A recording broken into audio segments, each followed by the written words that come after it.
Hello दोस्तों, मैं विवेक राव आप लोगों का R2R एजुकेशन चैनल में दोस्तों एक बार फिर से स्वागत करता हूं। दोस्तों हम लोग का इस समय प्रैक्टिस सेट चल रहा है दोस्तों सीडीपी का। और हम कल सीडीपी का प्रैक्टिस सेट नंबर 1 करवाए थे जो जून 2011 का दोस्तों। और जो आज जो है प्रैक्टिस सेट नंबर जो सेकंड है दोस्तों, ये जनवरी सन 2012 का ही है। और ये खासकर पेपर सेकंड है दोस्तों। क्या है, पेपर सेकंड है, लेकिन ऐसा नहीं दोस्तों कि केवल पेपर सेकंड में ही ऐसे प्रश्न आते हैं। पेपर फर्स्ट अर्थात जो पेपर फर्स्ट और पेपर जो सेकंड का जो सर जो ये सीडीपी होता है, क्या करता है, ये दोनों क्या करता है, एक दूसरे से कोरिलेट करते हैं। अर्थात दोस्तों जो ये सीडीपी पेपर चाहे फर्स्ट हो चाहे सेकंड दोस्तों, तो एक दूसरे से क्या करता है, मैच करता है दोस्तों। तो दोस्तों हम लोग अपना पहले प्रश्न दोस्तों सॉल्व करते हैं। जो पहला प्रश्न क्या कह रहा है कि अप्रेरणा के सिद्धांतों के अनुसार एक शिक्षक के द्वारा सीखने को संवर्धित कर सकता है दोस्तों। ऑप्शन नंबर 1 क्या, विद्यार्थियों से वास्तविक अपेक्षाएं रखने में। ऑप्शन नंबर 2 है अपेक्षाओं का एक रूप स्तर रखने में। विद्यार्थियों से किसी प्रकार की अपेक्षाएं ना रखने में। विद्यार्थियों से बहुत उच्च अपेक्षाएं रखने में दोस्तों। तो हम लोग का इसमें ऑप्शन कौन सा सही होगा दोस्तों? पहला क्या होगा कि विद्यार्थियों से वास्तविक अपेक्षाएं रखने में दोस्तों। तो हम लोग का ऑप्शन क्या होगा, पहला सही होगा दोस्तों। हम लोग बढ़ते हैं अगले प्रश्न की तरफ। प्रश्न नंबर जो दूसरा क्या दोस्तों कह रहा है कि प्रश्न नंबर 2 कह रहा है कि विकास शुरू होता है दोस्तों। विकास शुरू होता है दोस्तों उत्तर बाल्यावस्था से, प्रसव पूर्वावस्था से। तीसरा कह रहा है कि शैशवावस्था से। चौथा क्या रहा है कि पूर्व बाल्यावस्था से दोस्तों। तो जो जो विकास शुरू हो दोस्तों क्या कब से होता है दोस्तों? तो ये ऑप्शन नंबर 2 अर्थात कब से होता है कि प्रसव पूर्व अवस्था से दोस्तों। दोस्तों इसी में एक इम्पॉर्टेंट क्वेश्चन ये बन सकता है कि जो हमारी शैक्षिक विकास की अवस्था होती है, किसकी शैक्षिक अर्थात एजुकेशनल जो विकास की अवस्था होती है दोस्तों, ये कब से शुरू होती है दोस्तों? तो ये शैशव अवस्था से ही, अर्थात बच्चा जब पैदा होता है उसके बाद ही कुछ ना कुछ सीखना शुरू करा दोस्तों। तो अगर पूछेगा कि शैक्षिक विकास की अवस्था कब से शुरू होती है दोस्तों, तो शैशवावस्था से। और विकास की अवस्था कब से शुरू होती है दोस्तों? तो प्रसव पूर्व अवस्था से। फिलहाल तो जो हम लोग का जो प्रश्न नंबर 2 है उसका ऑप्शन नंबर दूसरा ही सही होगा, प्रसव पूर्व अवस्था से दोस्तों। तो प्रश्न नंबर हम लोग 3 की तरफ बढ़ते हैं दोस्तों। प्रश्न नंबर 3 क्या कह रहा है? प्रश्न नंबर 3 क्या कह रहा है कि बहुबुद्धि सिद्धांत के अनुसार सभी प्रकार के पशुओं, खनिजों और पेड़ पौधों को पहचानने और वर्गीकृत करने की योग्यता क्या कहलाती है दोस्तों? कह रहा है कि जो हार्वर्ड गार्डनर के जो बहुबुद्धि का जो सिद्धांत है दोस्तों, कह रहा है कि उनके अनुसार सभी प्रकार के पशुओं, खनिजों, पेड़ पौधों को पहचानने और वर्गीकृत करने की योग्यता क्या कहलाती है दोस्तों? पहला ऑप्शन है तार्किक गणितीय बुद्धि, दूसरा है प्राकृतिक बुद्धि, तीसरा है भाषिक बुद्धि और चौथा क्या, स्थानिक बुद्धि। दोस्तों इस हम लोग का ऑप्शन कौन सा सही होगा दोस्तों? ऑप्शन नंबर दूसरा सही होगा कि प्राकृतिक बुद्धि। किसके अनुसार होगा दोस्तों? प्राकृतिक बुद्धि के अनुसार ही क्या कर सकते हैं हम, पशुओं, खनिजों और पेड़ पौधों को बचाने को हम लोग क्या कर सकते हैं, वर्गीकृत करने की योग्यता रखती है दोस्तों। प्रश्न नंबर जो दोस्तों हम लोग का अगला है, प्रश्न नंबर चौथा क्या कह रहा है? कह रहा है कि अधिकांश व्यक्तियों की बुद्धि औसत, बहुत कम लोग प्रतिभा संपन्न होते हैं और बहुत कम व्यक्ति मंद बुद्धि के होते हैं। बहुत कम व्यक्ति मंद बुद्धि के होते हैं। यह कथन के प्रतिस्थापित सिद्धांत पर आधारित है दोस्तों। तो किसके? तो जो पहला ऑप्शन है बुद्धि और जातीय विभिन्नताओं में। दूसरा जो ऑप्शन है दोस्तों बुद्धि के वितरण नियम से। तीसरा जो है बुद्धि और वृद्धि से दोस्तों, किससे? बुद्धि और वृद्धि से है। जो चौथा है बुद्धि और लैंगिक विभिन्नताओं से दोस्तों। तो कह रहा है कि अधिकांश व्यक्तियों की बुद्धि औसत दोस्तों, अधिकांश व्यक्तियों की बुद्धि औसत होती है, बहुत कम लोग प्रतिभा संपन्न होते हैं और बहुत कम व्यक्ति मंद बुद्धि के होते हैं दोस्तों। तो जो ये दोस्तों कथन है किसके, ऑप्शन नंबर 2 पे जाएगा। ऑप्शन नंबर 2 क्या है कि बुद्धि के वितरण के नियम के अनुसार दोस्तों ये क्या होगा, सत्य होगा दोस्तों। तो हम लोग प्रश्न नंबर आगे की तरफ बढ़कर प्रश्न नंबर हमारा दोस्तों क्या है, 5 क्या है?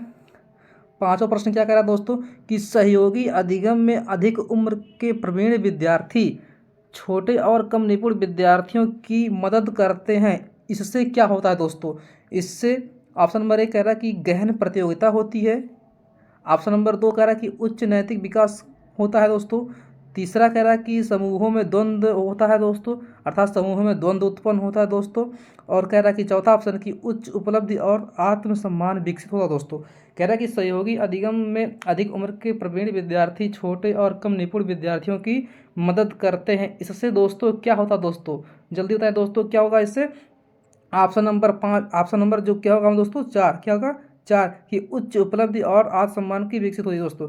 कि अगर क्या होगा कि दोस्तों जो जो सहयोगी अधिगम के अगर अधिक उम्र के जो प्रवीण विद्यार्थी होंगे, जो सकुशल होंगे दोस्तों, हर उनको जो हर एक चीज़ के बारे में पता होगा, तो छोटे और कम निपुण विद्यार्थी की अगर मदद करेंगे दोस्तों, तो उनमें क्या होगा उच्च उपलब्धि और आत्मसम्मान की विकास होगी दोस्तों। तो इसमें ऑप्शन नंबर चौथा सही होगा दोस्तों 5वें में। तो हम लोग प्रश्न नंबर 6 की तरफ बढ़ते हैं दोस्तों। प्रश्न नंबर 6 क्या कह रहा है दोस्तों? प्रश्न नंबर 6 क्या रहा है कि जब पूर्व का अधिगम नई स्थितियों के सीखने को बिल्कुल प्रभावित नहीं करता है, तो यह कहलाता है। ऑप्शन नंबर 1 अधिगम का शून्य स्थानांतरण। नंबर 2 अधिगम का निरपेक्ष स्थानांतरण। नंबर 3 जो कह रहा है कि ऑप्शन 3 कह रहा है कि अधिगम का सकारात्मक स्थानांतरण। और जो ऑप्शन 4 है क्या कह रहा है कि अधिगम का नकारात्मक स्थानांतरण। दोस्तों देख रहे हैं दोस्तों कि जब पूर्व का अधिगम नई स्थितियों को सीखने में बिल्कुल प्रभावित नहीं कर रहा दोस्तों, तो इसमें क्या होगा ऑप्शन नंबर पहला क्या सही होगा कि अधिगम का शून्य स्थानांतरण दोस्तों क्या होगा सही होगा दोस्तों। प्रश्न नंबर दोस्तों 7 की तरफ हम लोग बढ़ते हैं। प्रश्न नंबर 7 क्या कह रहा है? कह रहा है कि चिंतन अनिवार्य रूप से है एक क्या है दोस्तों? ये संज्ञानात्मक विधि गतिविधि है, मनोगतिक प्रक्रिया है, मनोवैज्ञानिक परिघटना है, और क्या है भावात्मक व्यवहार है दोस्तों। तो चिंतन अनिवार्य रूप से दोस्तों क्या है दोस्तों? चिंतन अनिवार्य रूप से क्या है दोस्तों? संज्ञानात्मक गतिविधि है। क्या है? संज्ञानात्मक गतिविधि के अंतर्गत क्या आता है? चिंतन आता है दोस्तों, थिंकिंग आता है। हम लोग दोस्तों अगले प्रश्न की तरफ बढ़ते हैं। प्रश्न नंबर हम लोग का जो दोस्तों 8वां है क्या दोस्तों? कह रहा है कि प्रश्न नंबर 8 कह रहा है कि एक बाल केंद्रित कक्षा में बच्चे समानता सीखते हैं दोस्तों। अगर एक बाल केंद्रित जो कक्षा दोस्तों, वो बच्चे समानता सीखते हैं, कैसे सीखते हैं? ऑप्शन पहला कह रहा है कि वैयक्तिक और सामूहिक दोनों रूपों से।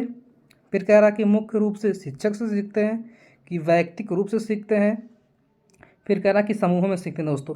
कि जब एक बाल केंद्रित दोस्तों जब कक्षा होगी तो बच्चे जो समानता कैसे सीखेंगे दोस्तों? वैयक्तिक भी सीखेंगे और सामूहिक अर्थात दोनों रूपों से क्या करेंगे सीखेंगे। अर्थात ऑप्शन नंबर हम लोग का कौन सा सही होगा? एक सही होगा दोस्तों। प्रश्न नंबर हम लोग की 8 की तरफ बढ़ते हैं दोस्तों। कह रहा है प्रश्न नंबर 9 जो क्या कह रहा है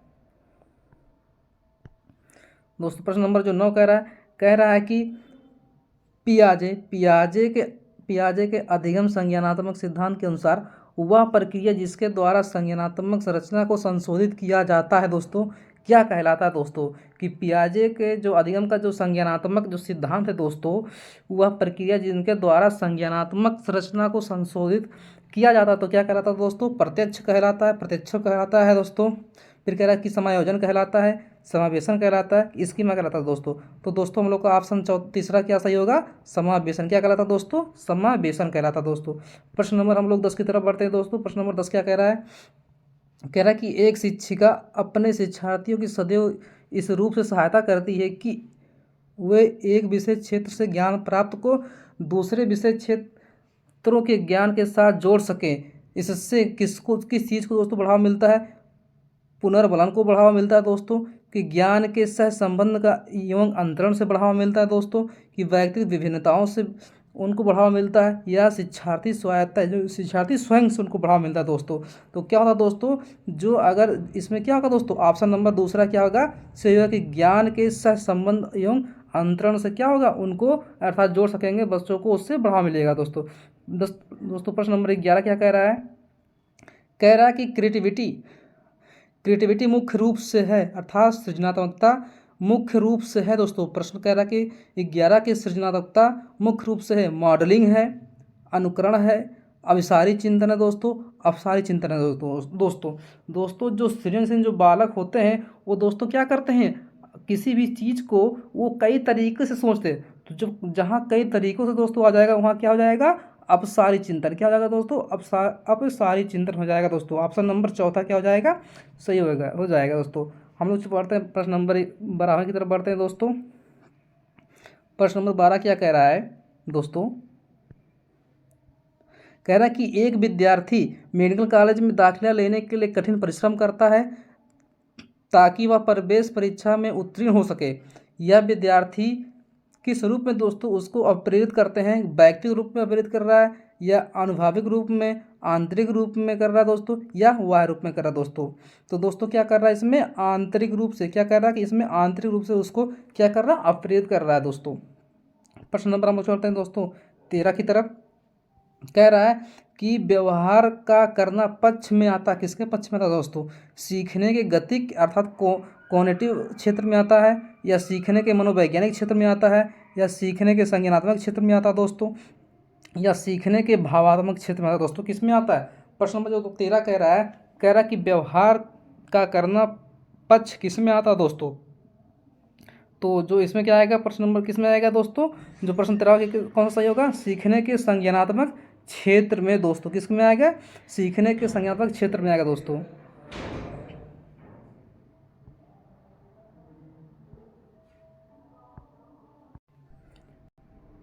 दोस्तों जो प्रश्न नंबर दोस्तों जो 14 क्या कह रहा है कि विज्ञान एवं कला प्रदर्शनियां, संगीत एवं नृत्य प्रस्तुतियां तथा विद्यालय पत्रिका निकालना के लिए है दोस्तों।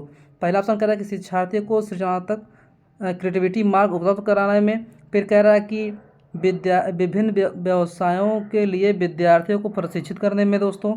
या तीसरा कह रहा है कि विद्यालय का नाम रोशन करने में। चौथा कह रहा है कि अभिभावकों को संतुष्ट करने में दोस्तों। तो क्या होगा दोस्तों, ये इसमें ऑप्शन नंबर कौन होगा दोस्तों, सही होगा ऑप्शन नंबर इसमें पहला सही होगा दोस्तों, कि शिक्षार्थियों को सृजनात्मकता मार्ग उपलब्ध कराने में, अर्थात शिक्षार्थियों को क्रिएटिविटी जो मार्ग होती है वो उपलब्ध कराने में दोस्तों। आप हम लोग चलते हैं प्रश्न नंबर 15 की तरफ चलते हैं दोस्तों। प्रश्न नंबर दोस्तों 15 क्या कह रहा है, प्रश्न नंबर 15 कह रहा है कि एक शिक्षिका अपने शिक्षार्थियों को अनेक तरह के सामूहिक गतिविधियों में व्यस्त रखती है, जैसे समूह चर्चा, समूह परियोजनाएं, भूमिका निर्वहन आदि। यह सीखने के किस आयाम को उजागर करता दोस्तों। तो ऑप्शन जो पहला कह रहा है कि सामाजिक गतिविधि के रूप में अधिगम। फिर कह रहा है कि दूसरा कह रहा है कि मनोरंजन द्वारा अधिगम। फिर तीसरा कह रहा है कि भाषा निर्देशन अधिगम। चौथा कह रहा है कि प्रतियोगिता आधारित अधिगम दोस्तों कह रहा है। तो दोस्तों इसमें क्या हो जाएगा, ऑप्शन नंबर पहला क्या हो जाएगा सही, ऑप्शन नंबर पहला अर्थात सामाजिक गतिविधि के रूप में अधिगम दोस्तों। हम लोग पढ़ते हैं प्रश्न नंबर 16 की तरफ दोस्तों पढ़ते हैं। प्रश्न नंबर दोस्तों 16 कह रहा है कि जब एक शिक्षिका दृष्टिबाधित शिक्षार्थी को कक्षा के अन्य शिक्षार्थियों के साथ सामूहिक गतिविधियों में शामिल करती है तो वह है। ऑप्शन नंबर 1 कक्षा के लिए सीखने हेतु बाधाएं उत्पन्न कर रही है। ऑप्शन नंबर 2 समावेशी शिक्षा की भावना के अनुसार कार्य कर रही है। ऑप्शन नंबर 3 सभी शिक्षार्थियों में दृष्टिबाधित शिक्षार्थियों के प्रति सहानुभूति विकसित करने में मदद कर रही है दोस्तों। ऑप्शन नंबर 4 क्या करा कि दृष्टिबाधित शिक्षार्थी पर संभवतः तनाव बढ़ा रही है दोस्तों। तो दोस्तों इसमें क्या होगा दोस्तों, ऑप्शन नंबर दूसरा इसमें सही होगा कि समावेशी शिक्षा की भावना के अनुसार क्या कर रही है, वो कार्य दोस्तों कर रही है। प्रश्न नंबर 17 की तरफ बढ़ते हैं दोस्तों। 17 क्या कह रहा है कि एक शिक्षिका अपने शिक्षक में श्रव्य दृश्य सामग्रियों और शारीरिक गतिविधियों का प्रयोग करती है दोस्तों। कि एक शिक्षिका है अपने शिक्षण प्रक्रिया में श्रव्य दृश्य सामग्री और शारीरिक गतिविधियों का प्रयोग करती है, क्योंकि पहला ऑप्शन वे शिक्षक को आराम देते हैं। दूसरा कह रहा है कि वे प्रभावी आकलन को सुगम बनाते हैं। तीसरा कह रहा है कि वे शिक्षार्थियों को वैधिक उपलब्ध कराते हैं दोस्तों। चौथा कह रहा है कि इनमें अधिकतम इंद्रियों का उपयोग सीखने को संवर्धित करता है दोस्तों। तो इसमें ऑप्शन नंबर चौथा क्या सही हो जाएगा दोस्तों, कि इसमें क्या होगा, इनमें अधिकतम इंद्रियों का उपयोग सीखने को संवर्धित करता है दोस्तों। तो ऑप्शन नंबर चौथा इसमें सही हो जाएगा दोस्तों। प्रश्न नंबर दोस्तों 58 की तरफ चलते हैं। 58 क्या कह रहा है कि कोहलबर्ग दोस्तों, यहाँ कौन से मन में जाएंगे, कोहलबर्ग आ गए। कह रहा है कि कोहलबर्ग के अनुसार सही और गलत के बारे में निर्णय लेने में शामिल चिंतन प्रक्रिया क्या कहलाता दोस्तों। सही और गलत के बारे में निर्णय लेने में शामिल चिंतन प्रक्रिया को कहा जाता है। पहला ऑप्शन सहयोग की नैतिकता। दूसरा कह रहा है कि नैतिक तर्कणा दोस्तों होता है। फिर कह रहा है कि तीसरा नैतिक यथार्थवाद होता है या नैतिक दुविधा होता है दोस्तों। तो कोहलबर्ग के अनुसार दोस्तों सही और गलत के प्रश्न के बारे में अगर निर्णय लेने में शामिल चिंतन प्रक्रिया को दोस्तों क्या कहा जाता है, नैतिक तर्क, अर्थात ऑप्शन नंबर हमारा दूसरा क्या हो जाएगा, सही हो जाएगा। हम लोग चलते हैं दोस्तों प्रश्न नंबर 19 की तरफ चलते हैं दोस्तों। प्रश्न नंबर 19 कह रहा है कि एक विद्यार्थी अपने समकक्ष व्यक्तियों के प्रति एक विद्यार्थी अपने समकक्ष विद्यार्थियों के समूह के प्रति आक्रामक व्यवहार करता दोस्तों और विद्यालय के मानदंडों को नहीं मानता। इस विद्यार्थी को विद्यार्थी को डैश डैश में सहायता की आवश्यकता होती है दोस्तों। तो पहला कह रहा है, पहला ऑप्शन भावात्मक क्षेत्र की आवश्यकता होती है, या उच्च स्तरीय चिंतन कौशल की आवश्यकता है दोस्तों, या संज्ञानात्मक क्षेत्र की आवश्यकता होती है, या मनोगत्यात्मक क्षेत्र की दोस्तों आवश्यकता होती है दोस्तों। तो प्रश्न नंबर जो 19 है दोस्तों, उसका 19 क्या हो जाएगा, भावात्मक क्षेत्र की आवश्यकता होगी दोस्तों। किसकी होगी दोस्तों, भावात्मक क्षेत्र की आवश्यकता होगी। प्रश्न नंबर 20 की तरफ बढ़ते हैं दोस्तों। प्रश्न नंबर 20 क्या कह रहा है कि शिक्षकों को यह सलाह दी जाती है, शिक्षकों को यह सलाह दी जाती है कि वह अपने शिक्षार्थियों को सामूहिक गतिविधियों में शामिल करें, क्योंकि सीखने को सुगम बनाने के अतिरिक्त ये में भी सहायता करती है, दुश्चिंता में सहायता करती है दोस्तों, सामाजिकरण में सहायता करती है दोस्तों, या मूल्य द्वंद्व में सहायता करती है, या आक्रामकता में दोस्तों सहायता करती है दोस्तों। तो इसमें किसमें दोस्तों सहायता करेगी, सामाजिकरण में दोस्तों क्या करेगी सहायता, अर्थात ऑप्शन नंबर दूसरा क्या हो जाएगा, सही हो जाएगा दोस्तों। हम लोग बढ़ते प्रश्न नंबर दोस्तों 21 की तरफ बढ़ते हैं दोस्तों। प्रश्न नंबर 21 क्या कह रहा है दोस्तों, प्रश्न नंबर 21 कह रहा है कि समावेशी शिक्षा उस विद्यालय शिक्षा व्यवस्था की ओर संकेत करती है। जो समावेशी शिक्षा है दोस्तों समावेशी शिक्षा उस विद्यालय शिक्षा व्यवस्था की ओर संकेत करती है। ऑप्शन नंबर पहला कह रहा है कि विशेष आवश्यकता वाले बालकों को विशिष्ट विद्यालयों के माध्यम से शिक्षा देने को प्रोत्साहित करती है, या केवल बालिका शिक्षा को बढ़ावा देने की आवश्यकता पर बल देती है दोस्तों, जो भी निर्योग्य बच्चों को शामिल करती है। या ऑप्शन नंबर चौथा कह रहा है कि जो उनकी शारीरिक, बौद्धिक, सामाजिक, मानसिक अन्य विभिन्न योग्यता परिस्थितियों को ध्यान में रखे बगैर सभी बच्चों को शामिल करती है। तो दोस्तों हम लोग का ऑप्शन कौन सा, चौथा क्या हो जाएगा, सही हो जाएगा। समावेशी दोस्तों शिक्षा वह शिक्षा होती है दोस्तों जो उनकी शारीरिक, बौद्धिक, सामाजिक, भाषिक या अन्य विभिन्न योग्यताओं स्थितियों को ध्यान में रखे बगैर सभी बच्चों क्या करती है, एक में शामिल करी दोस्तों। तो प्रश्न नंबर जो हम लोग का दोस्तों क्या हो जाएगा, 21 का ऑप्शन नंबर 4 क्या हो जाएगा, सही हो जाएगा। प्रश्न नंबर 22 क्या कह रहा है दोस्तों, 22 कह रहा है कि निम्नलिखित में से कौन सा मुख्य रूप से आनुवांशिकता संबंधी कारक है। कह रहा पहला ऑप्शन आंखों का रंग, दूसरा कह रहा कि सामाजिक गतिविधियों में भागीदारिता, तीसरा कह रहा कि समकक्ष व्यक्तियों में समूह के प्रति अभिवृत्ति, या चौथा कह रहा कि चिंतन पैटर्न दोस्तों। तो आनुवांशिकता का जो इसमें मुख्य कारक समझ दिखाई पड़ा दोस्तों, ऑप्शन नंबर पहला क्या दिखाई पड़ रहा है कि आंखों का रंग क्या दोस्तों, ये आनुवांशिकता संबंधी कारक का ये मुख्य कारक माना जाता है दोस्तों। हम लोग बढ़ते हैं दोस्तों प्रश्न नंबर 23 की तरफ बढ़ते हैं दोस्तों। प्रश्न नंबर 23 क्या कह रहा है दोस्तों, प्रश्न नंबर 23 कह रहा है कि शिक्षकों को अपने विद्यार्थियों की त्रुटियों का अध्ययन करना चाहिए। शिक्षकों को अपने विद्यार्थियों की त्रुटियों का अध्ययन करना चाहिए क्योंकि वे प्रायः की ओर संकेत करते हैं दोस्तों। ऑप्शन नंबर पहला क्या कह रहा है कि योग्यताओं के अनुसार समूह बनाने हेतु दिशा निर्देश में, भिन्न प्रकार की पाठ्यचर्या की आवश्यकता हो, उनके ज्ञान की सीमा को, या आवश्यक उपचारात्मक युक्तियों को दोस्तों।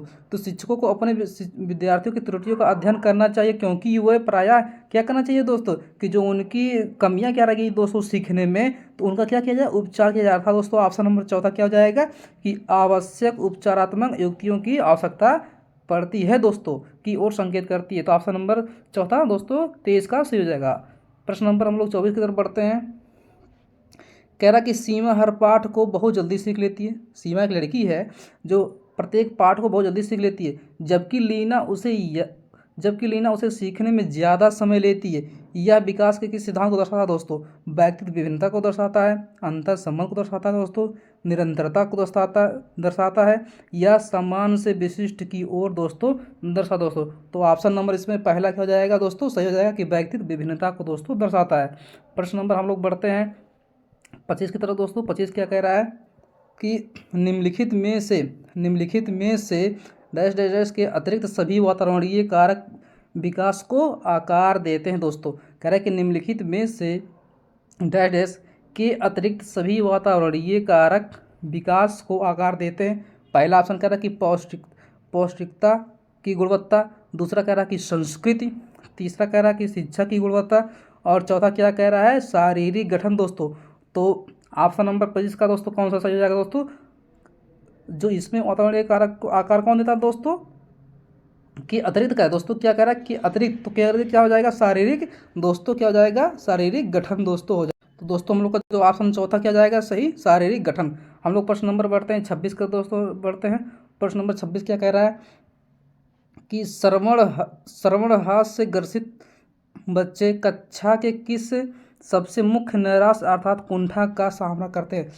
अर्थात जिन बच्चों को कम सुनाई देता है वे बच्चे कक्षा में सबसे अधिक किस चीज़ से वो कुंठा का सामना करना पड़ता है दोस्तों। ऑप्शन नंबर 1 कह रहा है कि दूसरों के साथ संप्रेषण करने तथा सूचनाओं को बांटने में अक्षमता। दूसरा कह रहा है कि दूसरे विद्यार्थियों के साथ परीक्षा देने में अक्षमता।